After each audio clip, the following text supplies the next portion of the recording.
بەناوی خوای بەخشندەی میهرەبان بەڕێزان ئازیزان بە کورتی باسی غەزەتان بۆ بکەم. دیارە غەزە شارێکە کە شاری ئیمامی شافعیە دەکەوێتە خاچی فەڵەستین. ئەم خاکە کۆمەڵێک تایبەتمەندی و قودسیەتی خۆی هەیە. بۆ نمونە خوای سبحانه وتعالى دەفەرمێ سبحان الذي أسرى بعبده ليلا من المسجد الحرام إلى المسجد الأقصى الذي باركنا حوله. دەفەرمێ پاچی و بێگەردی بوو ئەو خوایەی کە شەوڕەوی بە پێغەمبەرەکەی خۆی کرد لە مەککە بەرەو قودسی پیرۆزی برد کە ئەو کات قودس قیبلەی یەکەمی موسڵمانان بووە و مەهبەتی پێغەمبەران بووە. خوای سبحانه وتعالى لەوێ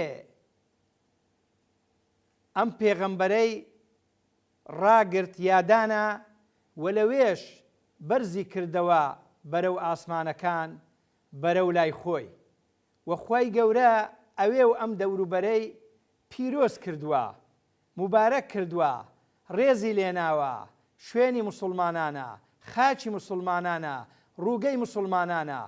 بەڵام بەداخەوە لە پیلانێکی نێودەوڵەتی زایۆنی و سەهیۆنی و ماسۆنی جیهانی کە بە نەخشە و بەرنامەی هرتزل کاتی خۆی ئەم نەخشە و بەرنامەیە دانرا کە لە جیهان چەندان جوولەکە بێن لەوێن دەرێ نیشتەجێ بن کە تا ئێستاش بە زوڵم و زۆرداری نیشتەجێن. کە نیشتەجێن گریمان با نیشتەجێ بن بەڵام زوڵم نەکەن، ڕۆژێ بۆ ڕۆژێ بز بەبستی خاچی فەڵەستین داگیر دەکەن. هەر لە ساڵی 47 و 48ەوە تا ئێستا چەندان قوربانگە و چەندان مەجزەرەیان بەرامبەر بە موسڵمانان ئەنجام داوە. بەداخەوە کە دوجار ماوەی ساڵێک دەبی، ساڵێک و چەند ڕۆژە هەتا ئێستا کە بەدەیان هەزار کەسیان لە موسڵمانان کوشتووە، 100,000 کەسیان زامدار کردووە، چەندان ملیۆن کەسیان ئاوارە کردووە.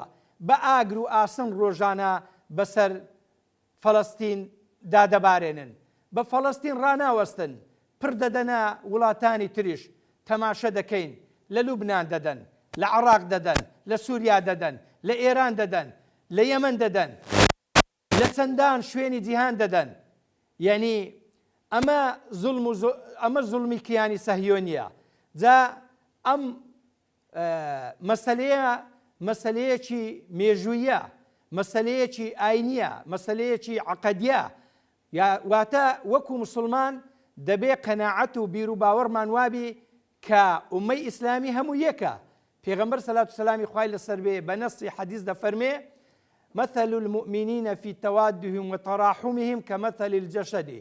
دەفەرمێ نمونەی موسڵمانان لە ڕووی سۆز و عاتیفەوە وەکو یەک جەسەد وایە، پێویستە هەمویان وەکو یەک جەسەد بن.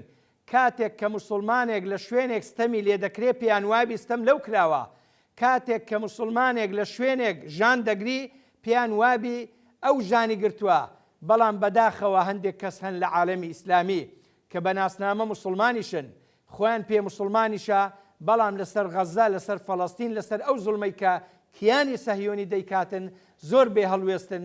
ئەگەنا قەزیەی فەڵەستین قەزیەی عالەمی ئیسلامیە، قەزیەی ئومەی ئیسلامیە، قەزیەی هەموو موسڵمانانە.